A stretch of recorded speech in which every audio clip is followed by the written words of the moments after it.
¿Cómo vamos? Al aire.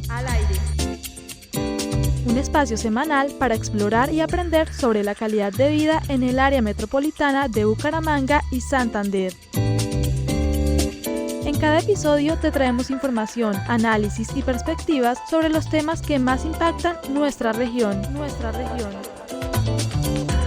Como sabemos lo mucho que te importa tu ciudad, prepárate para descubrir cómo puedes ser parte activa de su desarrollo. ¿Cómo vamos al aire?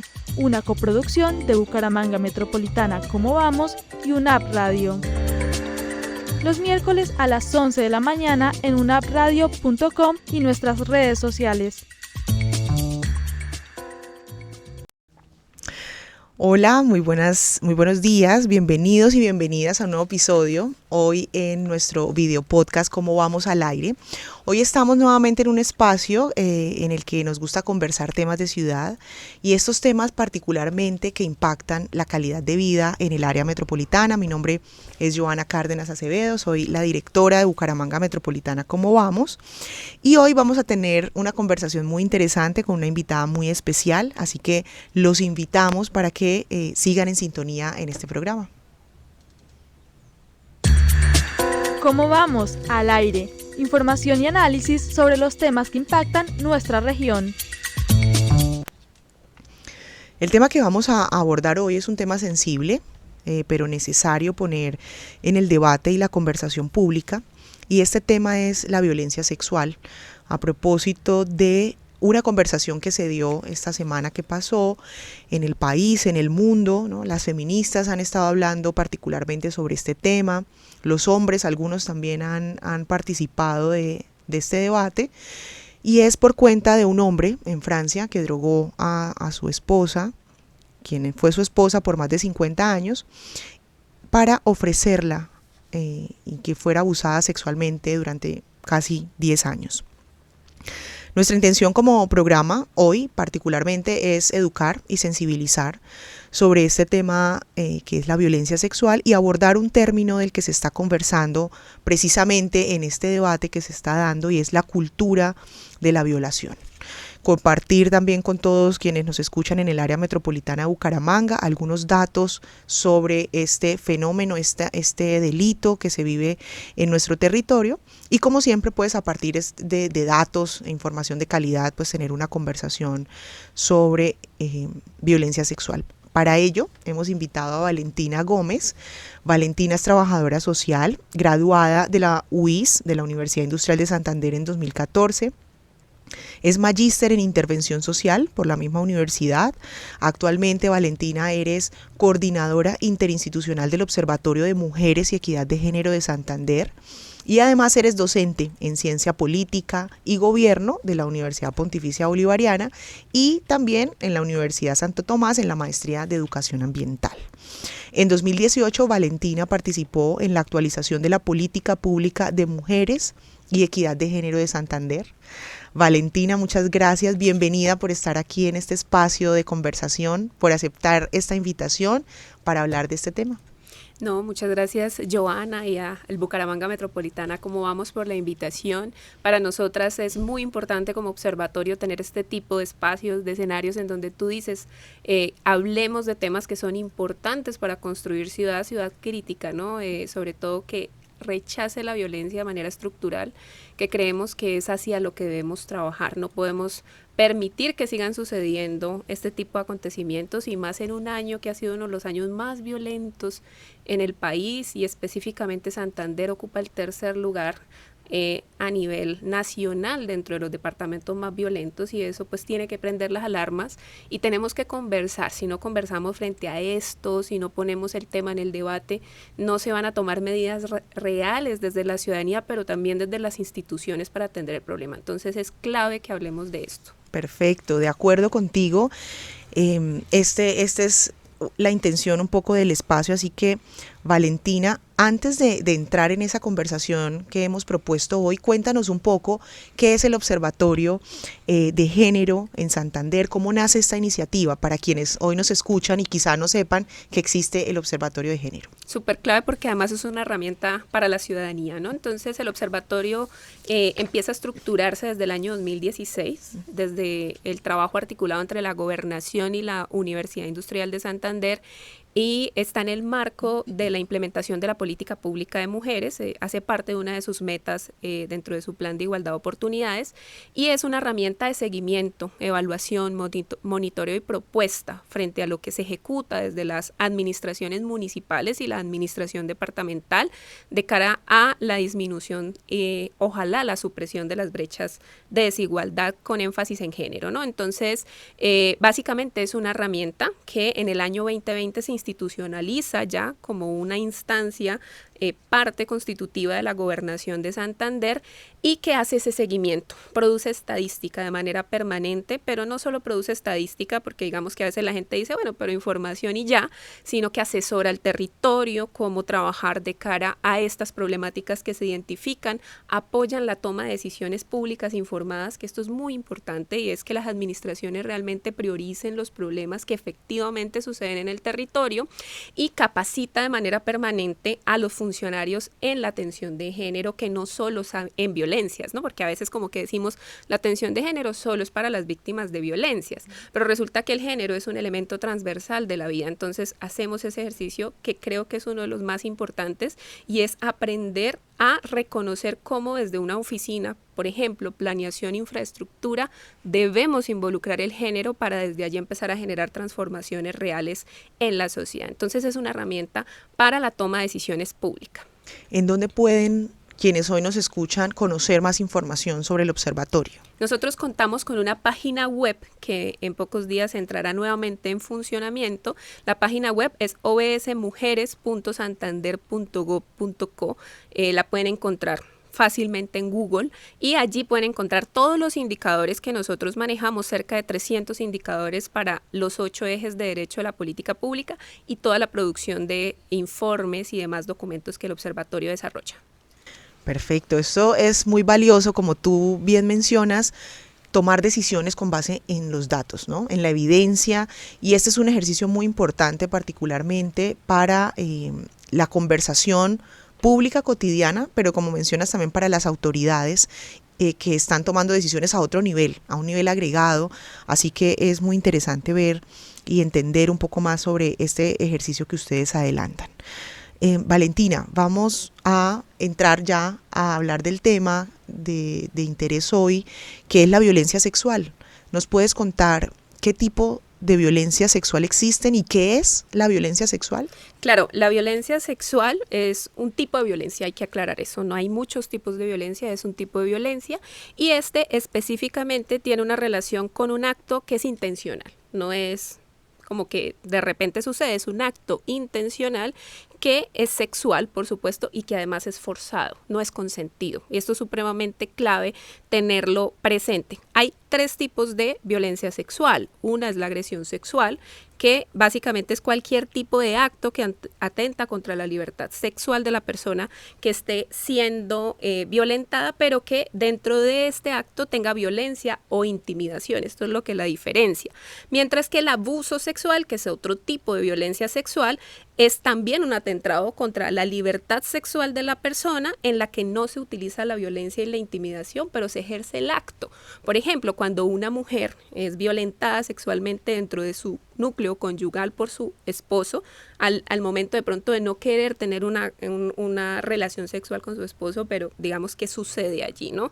Y el acoso sexual, por ejemplo, el acoso sexual callejero, que vivimos mayoritariamente las mujeres, en donde no necesariamente tiene que haber un acceso carnal violento, ¿cierto? O un tocamiento necesariamente, pero sí, por ejemplo, palabras denigrantes, palabras desagradables que hagan sentir a la persona que lo esté viviendo, por supuesto, en detrimento de su integridad. De acuerdo, esto es, como bien mencionas, tres tipos de violencia sexual, que además las conocemos, las hemos vivido muchas mujeres en diferentes entornos y espacios, ¿no? Se dan, como tú mencionas, en la calle, pero también se vive en el trabajo, por ejemplo, temas de acoso sexual. En los colegios, desafortunadamente, también existe violencia o agresión sexual. Así que, desafortunadamente, este es un escenario del que las mujeres no escapan en las diferentes, digamos, situaciones de la vida cotidiana. Esta información con la que partimos nos da pie, Valentina, a compartir algunos datos con quienes hoy nos escuchan. Aquí vamos a compartir lo siguiente, y es: la mayoría de las víctimas del delito sexual, ¿no? de agresiones sexuales en la ciudad son mujeres. En medicina legal, durante el 2023 se reportaron 323 casos de presunto abuso sexual. De estos 323 casos, el 87% se perpetraron contra mujeres, que en su mayoría son menores de edad. El 74% de las víctimas de esta violencia sexual fueron menores de edad. Y hay algo muy importante que también señala medicina legal, y es que los agresores de estas personas, de estas mujeres, el 61% son conocidos, son exparejas o parejas incluso, son familiares, son amigos, son cuidadores, son compañeros de trabajo, es decir, son personas del entorno. ¿Qué dice este panorama del área metropolitana de Bucaramanga, teniendo en cuenta además que este tipo de datos están subrepresentados, porque sabemos que existen muchas mujeres que no denuncian este tipo de abusos? Lamentablemente, esto lo que nos dice es que tenemos una cultura de la violencia prácticamente que naturalizada en nuestro cotidiano vivir.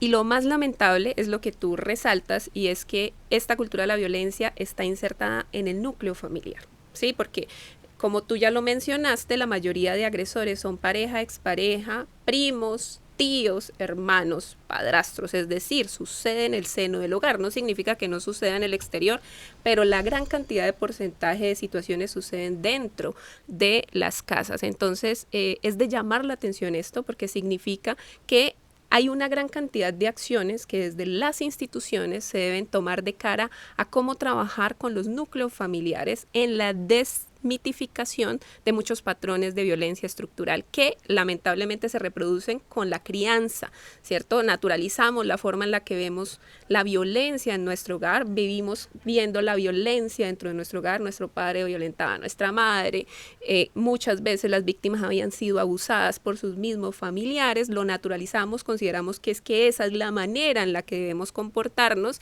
y por ende replicamos la conducta. Y esto requiere programas específicos para trabajar en elementos conductuales de las personas. Y estos programas tienen que ser muy bien desarrollados, muy bien acompañados, porque de nada nos sirve hacer campañas publicitarias, simplemente son importantes, pero si no van acompañadas realmente de un proceso psicosocial importante, fuerte con los individuos, con las colectividades, con la gente, para que se reconozca el fenómeno, no vamos a poder avanzar. Sí, eso es algo que tenemos muy bien identificado.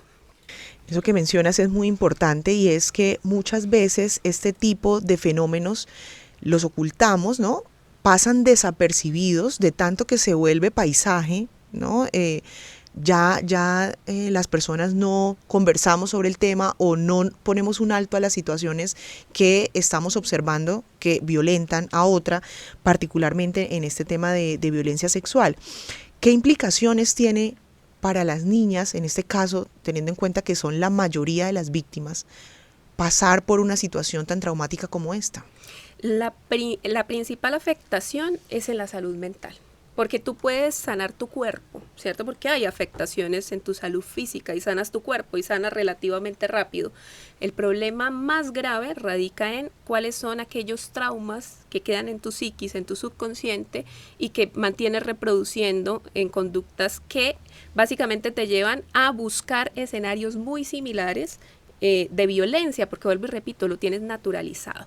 Y lo que está en el subconsciente es bien complejo de visibilizar como un problema. Una conducta aprendida desde la psiquis es complejísima de desmitificar. Entonces, la salud mental de una mujer abusada sexualmente es lo que hay que trabajar de manera decidida, fuerte, y no es un proceso de meses, es un proceso largo, minucioso, que requiere además de una atención muy especializada. Esto es muy importante. Hoy aquí, bueno, en Bucaramanga Metropolitana, ¿cómo vamos? Estamos todo el tiempo conversando sobre calidad de vida, y calidad de vida precisamente son entornos seguros para las mujeres, entornos seguros para las niñas, y ya vemos pues con lo que nos acabas de compartir cómo precisamente este tipo de escenarios terminan vulnerando esa calidad de vida, los derechos de las niñas y de las mujeres, y quedan rastros, ¿no?, graves en su desarrollo emocional, psicológico, que afectan, por supuesto, la calidad de vida. Además de su capacidad, seguramente, Valentina, de compartir en los espacios públicos, ¿no?, esa sensación de inseguridad, de vulnerabilidad que se tienen en esos escenarios, pues también hace parte de esas afectaciones que tú nos mencionabas. ¿Qué indicadores adicionales tienen ustedes como observatorio que puedan sumar a esta problemática? Nos contabas al inicio que hay más de 300 indicadores. Cuéntanos un poquito qué otro tipo de datos o informaciones adicionales podemos sumar a esta conversación. Bueno, hay que decir que en el eje de violencias, en particular el eje de derecho de violencias, tenemos distinta fuente de información, y cada fuente de información tiene una particularidad. Ejemplo de eso está la información que nos arroja Medicina Legal, la información que nos arroja Fiscalía y la información que nos arroja el Civigila. Y es también importante que la gente comprenda cuál es la diferencia existente. La Fiscalía ya tipifica el delito, ¿no? Entonces los casos que tengamos allí ya efectivamente están reconocidos como un delito sexual. Están probados. Probados, que son delitos sexuales.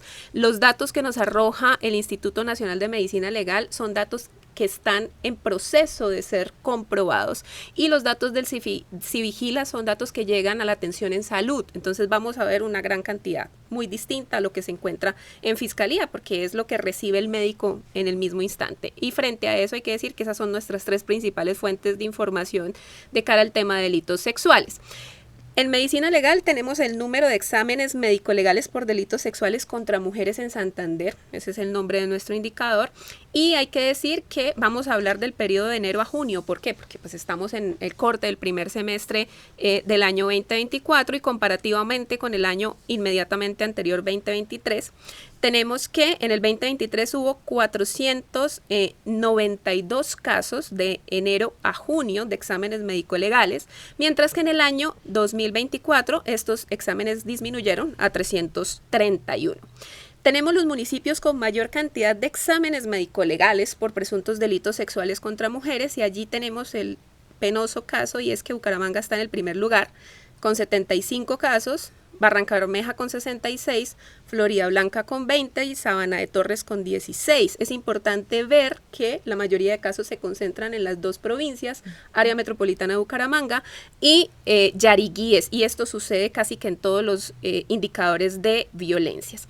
Tenemos adicionalmente entonces los casos reportados por el instituto, los casos del Instituto de Medicina Legal, reitero. Civigila nos arroja entonces que de la semana epidemiológica 32, que va del 12 de agosto del 2023 al 10 de agosto del 2024, tenemos 912 casos de sospecha de violencia sexual contra mujeres, un número bastante alarmante, aunque disminuyó porque en el mismo periodo del 2023 tuvimos 1.057 casos, ¿cierto? Los municipios con mayor tipo de casos reportados en este aspecto, de nuevo Bucaramanga con 350 casos, Floridablanca con 120 casos y Barrancabermeja con 105 casos para el 2024. Ya en cuanto al Civigila, esta es la información que tenemos. Frente a Fiscalía, que recuerden que son los casos ya tipificados, tenemos que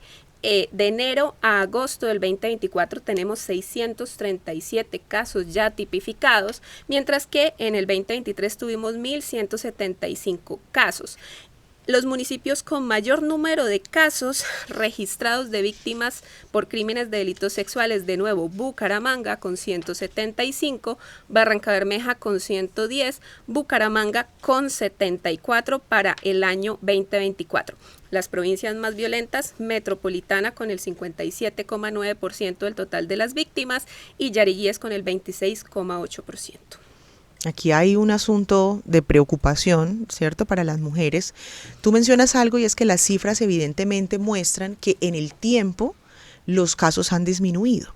Así lo reportamos igualmente en el informe de calidad de vida que vamos a publicar este mes, que te invito, Valentina, desde ya el 17 de septiembre a las 2 de la tarde, muestran una tendencia decreciente, pero aún cifras alarmantes. Entonces ahí hay un área de trabajo muy importante. Y esto que mencionas de la provincia de Yariguíes, Barrancabermeja como segundo territorio alrededor de violencia sexual, pues también, y además en otros patrones de violencia, no solo en la violencia sexual, muestra una tendencia, ¿cierto?, de estos territorios que es importante trabajar desde las instituciones y por supuesto desde los hogares, porque esto es un asunto que nos compete a todos. Hay otro indicador que quiero sumar a esta conversación que tú señalas, en donde nos presentaste indicadores de diferentes fuentes en diferentes momentos del proceso, y es un indicador que también, digamos, dice cosas sobre el departamento de Santander, y es cuántos bebés han nacido de niñas entre 10 y 14 años. En 2023 nacieron 104 bebés de niñas entre 10 y 14 años, y ocurre lo mismo que mencionaba hace un momento. Cuando vemos la tasa de fecundidad en este segmento poblacional, pues viene disminuyendo, pero siguen siendo 104 niñas entre 10 y 14 años que estuvieron en un entorno donde fueron abusadas sexualmente, y además de eso, ahora tienen un bebé, una responsabilidad además muy grande que cambia, digamos, el rol o la vida de una niña que debería estar haciendo otras cosas como estudiando principalmente, y no, digamos, en ese rol de crianza. ¿Qué implicaciones también, sumado a este contexto del abuso sexual, tiene que existan estas niñas en Santander teniendo hijos a edades tan tempranas?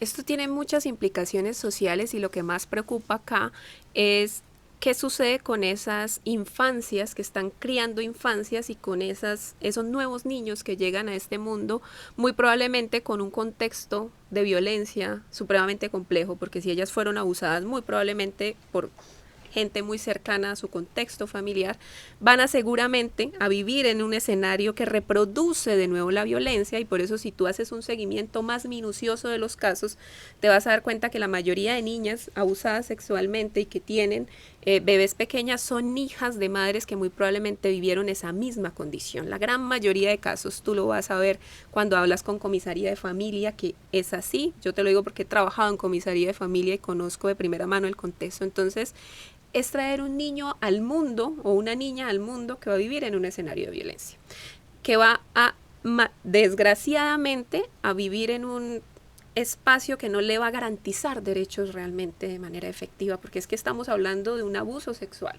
en niñas, que según el Código Penal debería tener cárcel, ¿sí? Que eso es lo otro, ¿no? ¿Qué está pasando con los violentadores, con los abusadores que están ejerciendo este tipo de violencias, ¿no? Que también nos debería preocupar bastante como sociedad.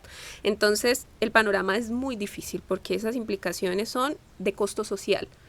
¿Qué estamos entregándole nosotros como futuro promisorio a la sociedad? Niños que lamentablemente están en un contexto estructural de violencia, que no van a poder tener plena autonomía en la toma de decisiones y que lamentablemente van a tener un índice muy poco de poder salir de ese escenario, porque es así, es lamentable.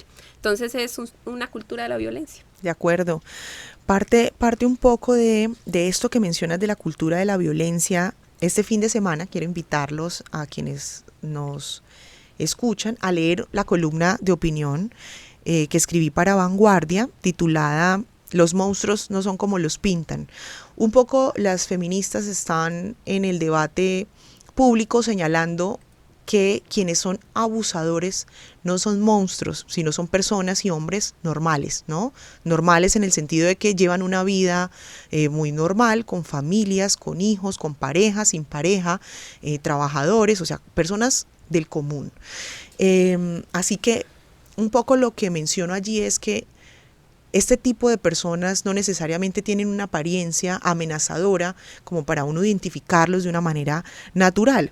Y esto además hace que exista o que se inserte, digamos, dentro del debate público un concepto que hablamos al inicio y es la cultura de la violación. Esos comportamientos, ¿no?, que minimizan y que normalizan la violencia y que contribuyen a que en la sociedad exista silencio. Parte del caso con el que iniciamos fue descubierto de manera accidental. Nadie en el entorno de esta mujer, ni de quienes estaban enterados sobre este ofrecimiento en esta web, hizo una denuncia a la policía. Y esta cultura de la violación y esta cultura de la violencia y esta normalización de comportamientos cotidianos, digamos que refuerzan este entorno y este silencio social. Hay hombres un poco ofendidos porque se esté hablando de la cultura de la violencia y porque se esté señalando que estos son hombres normales. ¿Qué decirles, Valentina, a estos hombres alrededor de este sentimiento de sentir que se les está juzgando por el hecho de ser hombres? ¿Cómo lo ves tú? ¿Qué le decimos a estos hombres? Bueno, pues yo considero que más que tachar a un sexo de una situación en particular como esto, deberíamos cuestionarnos como sociedad en su conjunto, Joana, porque tú lo decías, nadie está denunciando lo que está pasando, mujeres, hombres, etcétera. O sea, este es un problema estructural. Entonces yo creo que más que sentirnos atacados frente a una situación que evidentemente sucede de manera permanente en el territorio, deberíamos cuestionarnos frente a nuestras actitudes y cómo no estamos reproduciendo esas violencias, bien sea que lo estemos haciendo siendo hombres o siendo mujeres. Es más cuestionarnos profundamente qué queremos para nuestra familia, qué queremos para nuestros hijos, para nuestras hijas en un futuro. Nos quejamos mucho en Colombia de que tenemos una sociedad violenta, pero ¿qué estamos haciendo para que no sea así? ¿Qué estamos sembrando en nuestros hijos, en nuestras hijas y en nuestras familias para que tengamos otra actitud frente a la vida? Creo que es clave reconocer que es un debate necesario, que es un debate que además debemos hacer en este momento en donde es más visible, porque este no es un problema actual, es un problema que viene de hace muchísimo tiempo, pero que ahora está en la agenda pública política, y al estar debemos entonces tomar decisiones, no solo las instituciones, porque a veces recargamos la responsabilidad en las instituciones, sino también en los actos cotidianos como ciudadanos y ciudadanas. Esto que mencionas es muy importante y es que esos actos cotidianos son evidentes y visibles. Yo mencionaba algunos y es, por ejemplo, cuando se culpabiliza a las víctimas, ¿no? Hay personas o hay mujeres que están denunciando acoso y vienen los comentarios de cualquier género, ¿no?, a minimizar ese comentario, dramática, no me parece tan exagerado, cuando se cosifica a las mujeres, cuando en los chats de WhatsApp se pasan material sexual de mujeres sin su consentimiento, videos que denigran a las mujeres, y en estos chats no se atreven a decir, un momento, este comportamiento es inadecuado, ¿cierto? No cosifiquemos a las mujeres, no hagamos chistes inapropiados, no pasemos un comentario. Y parte un poco de eso que mencionas, y es la responsabilidad que tenemos cada uno de nosotros en frenar esta cultura que sigue perpetuando este tipo de comportamientos que al final refuerzan este conjunto de conversaciones sobre la cultura de la violación y la normalización que se hace de este tipo de comportamientos. Aquí ahora hablemos un poco de cómo erradicar de esos desafíos que hay a nivel general en el área metropolitana, en Santander, pero además cómo se pueden, digamos, abordar desde la política, desde las acciones más gruesas, este tipo de situaciones.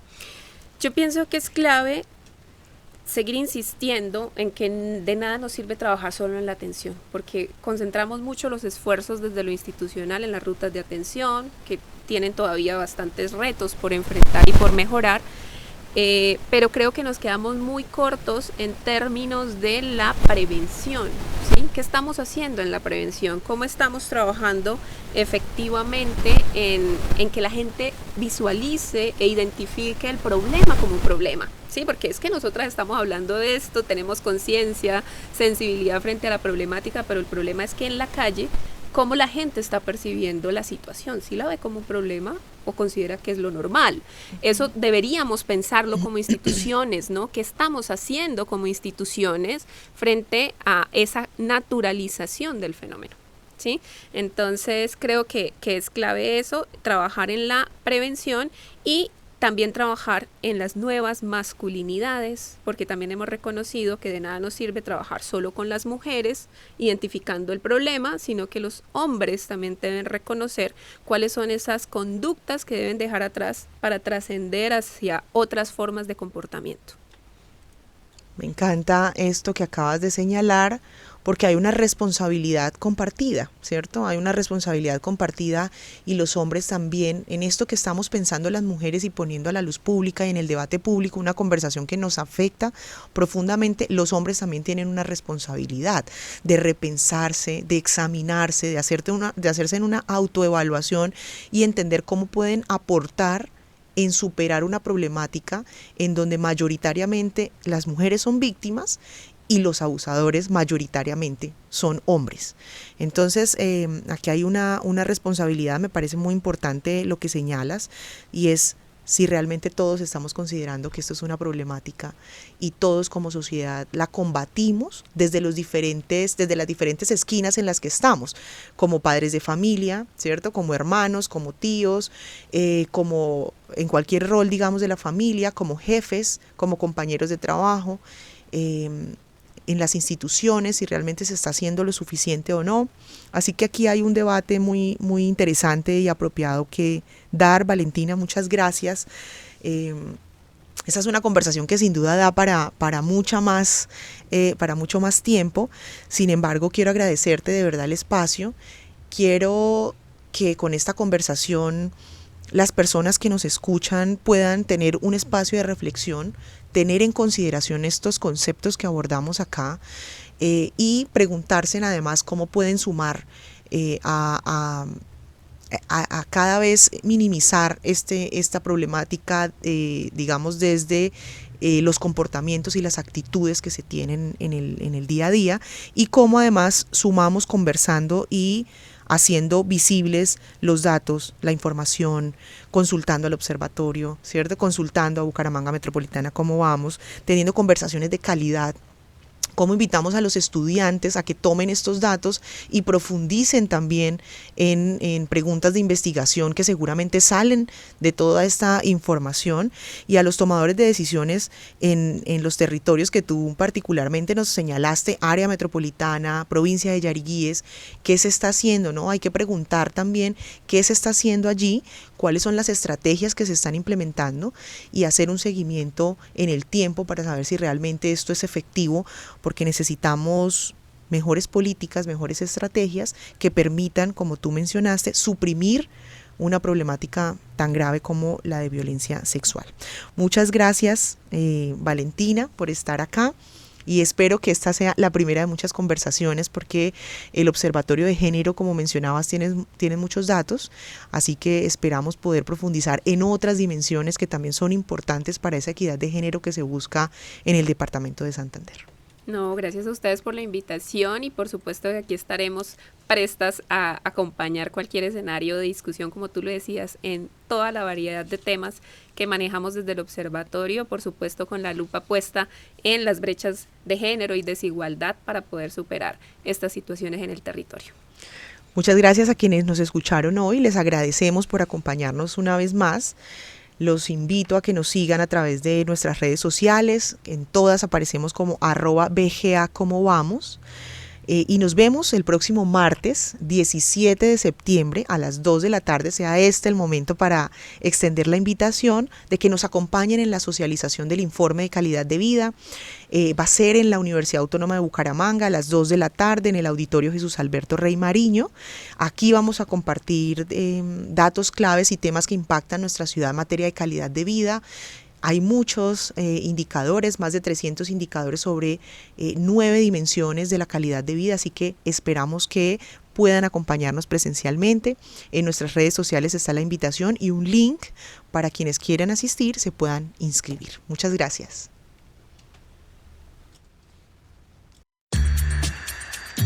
¿Cómo vamos? Al aire. Un espacio semanal para explorar y aprender sobre la calidad de vida en el área metropolitana de Bucaramanga y Santander. En cada episodio te traemos información, análisis y perspectivas sobre los temas que más impactan nuestra región.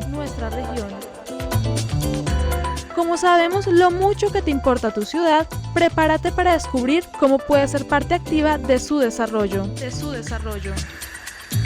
¿Cómo vamos al aire? Una coproducción de Bucaramanga Metropolitana Cómo Vamos y UNAP Radio. Los miércoles a las 11 de la mañana en unapradio.com y nuestras redes sociales.